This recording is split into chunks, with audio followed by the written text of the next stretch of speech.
O que surgiu nos últimos 10 anos é um absurdo. Então, 20, a gente está falando de uma mudança assim. Tá? Então, nos anos 50 existiu o Perceptron, que era um paradigma de neurônio, que no fundo era o primeiro resquício da inteligência artificial. Mas mesmo? Que é uma rede Perceptron? neural. Perceptron, Mas, enfim, tem essas coisas todas e tal, mas, na verdade, o papo bombou nos últimos 15 anos, porque 10, 15, porque a coisa aconteceu. Tá? E hoje em dia, ela aconteceu puxada, porque realmente esse tal milagre que eu tô falando aconteceu. O mundo hoje em dia, se você não tem... Lost More. Então, mas houve um salto quântico, por assim dizer, dentro da lei de Moore, da inteligência artificial, porque as empresas, num determinado momento, e os governos, as partes mais estratégicas, entenderam que precisava ter, todo mundo tem, que você não tem, você está fudido, e aí todo mundo tem, e aí é o winner takes all, e tipo... Winner takes all, na inteligência artificial. Total. Porra. Então, assim, se acontecer com o quântico, eu acho que 10, 12 anos não é o horizonte... muito fora, na realidade, tá entre 10 e 15, assim. Se não acontecer, mesmo assim, acho que em 20 anos, que é nada. Então, voltando à questão. Cara, 15 anos atrás, a gente tinha inteligência artificial de verdade. A gente vai estar vivo aí, 25 anos, Nossa, lógico, pelo amor de Deus. E esse troço vai estar lá muito forte, assim. Então, tem muita coisa para acontecer aí nessa relação entre o ser humano e a inteligência. Que a proposta é a seguinte, a palavra artificial é uma palavra ruim, no meu ponto de vista. Por quê? Porque artificial quer dizer que foi feito pelo homem. Então, por exemplo, pensa na sacarina, ou pensa no glutamato monossódico, que cria uma experiência de sabor que não existe no seu cérebro, tá? Um nami. Só adoçantes. O glutamato não é um adoçante, né? Eu não manjo, sal, mano. tá? Não, tudo bem. Mas o que Só importa o glutamato, fudeu. Não, é Ajinomoto. Tá? Porra, aí eu sei. Tá. Essas coisas são artificiais. Agora, a inteligência artificial, a gente está falando de quê? Do algoritmo. E aí a gente entra na discussão, mas a matemática, no final das contas, ela foi criada ou descoberta? Entende? Descoberta. No certo sentido, as duas coisas, mas no certo sentido tem uma... Então, a inteligência não é tanto artificial, acho que é mais legal a gente falar de inteligência de máquina. Ela tá lá na máquina. Aí você entra no Galdel copiando os cupim. Não tem inteligência... Quem? O Gaudí. Gaudí, desculpa, mano. Desculpa. Não, muito legal, é verdade. Entende? Então, assim, a inteligência artificial não é artificial. Ela é inteligência de máquina. Ela é inteligência na máquina. A inteligência é sua. Sim. Ela, de você que está lá tanto programando quanto manipulando ela e tirando alguma coisa inteligente. Porque uma calculadora pode te dar umas sacadas inteligentes. Naquela hora eu preciso saber aquela porra daquele número. A hora que eu sei, eu compro ou não compro. Só que se eu não tenho a calculadora, eu não vou conseguir fazer aquela conta e eu vou comprar ou não comprar no chute. Então, a coisa inteligente foi olhar a calculadora. Total. É nossa a coisa Inclusive, inteligente. isso vai, no futuro, na minha opinião, vai desencadear uma discussão muito interessante do que é estar vivo. Por quê? Claro. A gente vai ter inteligências artificiais tão robustas e tão semelhantes à nossa forma de pensar que a gente vai começar a questionar se nós somos tão diferentes delas, de certa forma. E isso é uma discussão muito... O que vai diferenciar, será que vai ser o propósito? Muito bom, lógico. É lógico, nesse sentido, acho que a gente está seguro. Porque essa você acha mesmo que você não é daqueles caras que, as máquinas vão tomar, a gente vai virar escravo das máquinas? Não. No fundo, não é exatamente a mesma discussão. Assim. Então, vamos falar das duas. As duas são legais. Tá. Nessa que o Igor trouxe, é o seguinte. A ideia do propósito é uma ideia que vem antes. O propósito é isso. Não é você fazer a coisa, é você falar, eu vou fazer a coisa. E aí você faz a coisa. Então, quando a gente pensa nessa evolução dessa inteligência de máquina, a gente não está encontrando esse caminho do propósito, pelo menos não de maneira necessária. Ele não precisa ser pensado. E aí vem aquela questão de se eu não preciso propor alguma coisa, é melhor não propor a coisa e ponto final. Porque, no final das contas, existe algo ligado à biologia nessa história toda. Porque, veja bem, se eu não morro, e se eu não me reproduzo, mas para que raios que eu preciso disso? Não vai... Dane-se. Então, você percebe, tem uma coisa na vida que puxa esse princípio. Então, eu acho que... Por isso que eu não acho que é tão competitivo. Agora, por outro lado, existe a possibilidade da gente ser, de alguma maneira, como espécie, dominados por uma inteligência artificial, mesmo que ela não tenha propósito... Nesse sentido que a gente está falando... É outra discussão. Ou então até eu digo o seguinte, talvez porque justamente ela é uma implementação biológica, porque a gente está falando muito aqui de uma separação entre aquilo que é físico, aquilo que é biológico e aquilo que é sintético. Mas o meu caminho todo na vida é tentar ver, cada vez menos eu nem sei se eu estou falando de uma coisa ou da outra muitas vezes, porque quando você vai olhar do ponto de vista, né, numa certa amplitude, elas são realmente caminhos se entrelaçando. Então, às vezes o sinteticismo é uma percepção humana. A gente vê algo como sintético, mas a grande realidade é que o sintético faz parte do universo, tanto como nós. Nós somos sintéticos numa percepção diferente da gente, né? Você viajou fortão, né? Tipo, a máquina tá viva.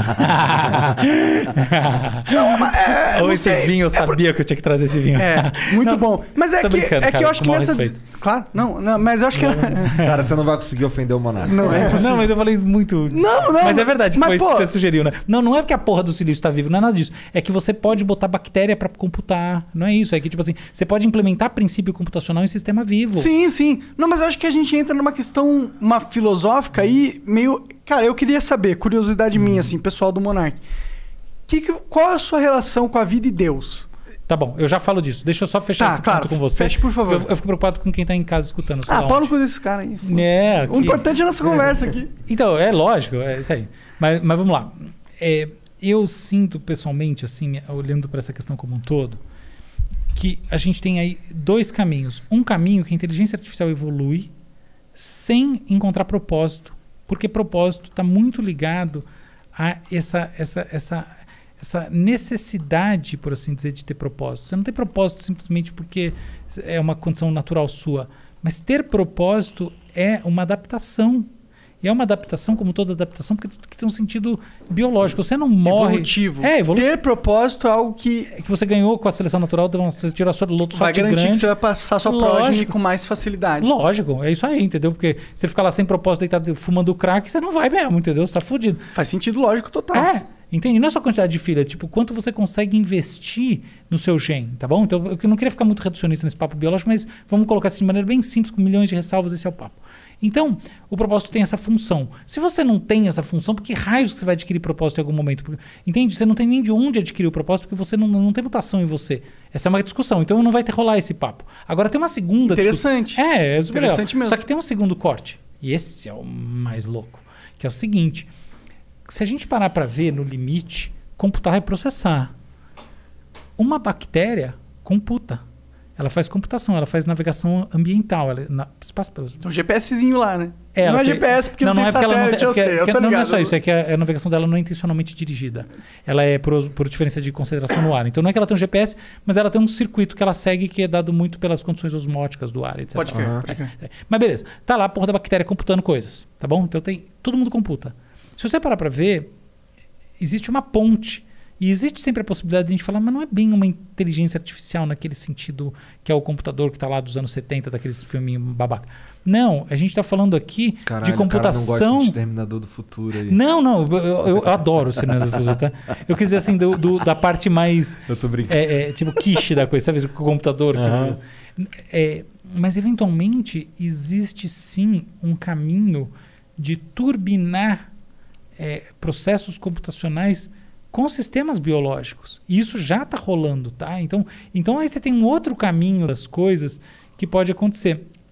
E a gente fala, tá bom, então o que você está me dizendo é o seguinte, então a inteligência artificial do futuro, que vai ser o cara mais inteligente que o homem, é um porco, né? Porque o porco é um modelo animal do bicho inteligente. Pessoal, que ridículo. Não tô, tá? Não vai acontecer. Mas pensa o seguinte, a gente está aos poucos, agora vem uma que eu acho que é a pílula que é onde eu queria chegar. Red Pill. O Red Pill. A gente vem aos poucos, nessa discussão toda até nossa aqui, falando e promovendo transformações biológicas. A gente troca um circuito, a gente desenvolve uma vacina, a gente faz isso, a gente está falando de implante cerebral, a gente... Pensa no sujeito que você trocou tanto circuito, você mudou tanta coisa, que eventualmente ali tem uma espécie de uma inteligência artificial. Esse é o sentido que... Entende que o negócio fala, puta, mas que papo maluco. Não, de repente ele deixou de ser totalmente maluco. É isso, entendeu? Então, por exemplo, o hipocampo é uma área de armazenamento de memória de longo prazo. A gente não sabe como funciona a linguagem do pensamento, tá? Então, esquece. Mas a gente sabe como funciona essa área. O hipocampo. O hipocampo. Quem disse, já tem estudo, já tem coisa com neuroprotética para bombar a capacidade de armazenamento de memória. Não vai te ligar à internet, qualquer porra nenhuma. Mas você tá. Como que se bomba? São... Eu tô precisando, a memória aqui não tá meu forte. Não, é diferente. Você pode bombar sua memória, se alguém tiver escutado isso, delete, mas através de nootrópicos. Então, isso funciona mesmo? Eu não vou entrar nessa discussão agora, eu também não posso fazer recomendação médica. Mas eu quero tomar então, porque eu tô precisando. Tá bom. O Diogo recomenda. A gente pode falar sobre neotrópicos daqui a pouco. Daqui a pouco, eu conheço bastante neotrópicos. Eu quero saber, porque eu tô precisando. Vamos falar disso aí daqui a um minuto. Mas só pra chegar tem lá. muito assunto com esse cara, é foda. Tá, tem que voltar aqui outro dia, cara. Tá bom, mas só pra gente... eu sempre preocupado com o cara que tá em casa. Eu não tô preocupado com o horário, não. Tô preocupado com eu tô preocupado com a pessoa que tá em casa. Não, esse é o cara que você não tem que preocupar. Até porque a gente vai separar esse conversa em vários cortes e vai ser degustado. Tá, mas deixa eu voltar lá. Então, é o seguinte.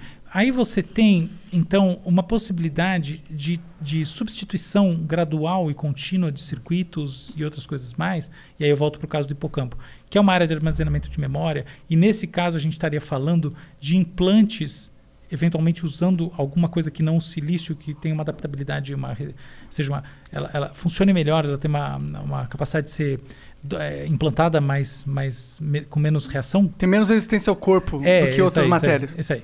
E que ela se liga melhor, e aí isso em si pode gerar uma potencialização da sua capacidade de memorizar coisas de longo prazo. Aí você pode fazer, por exemplo... Então eu vou dar um exemplo, tá? Você pode botar já existe isso, pequenos estimuladores que tratam depressão profunda, que ativam, por exemplo, o nervo vago, que são operações de neurocirurgias, que ativam áreas específicas do cérebro, chama DBS, tá? Deep Brain Stimulation.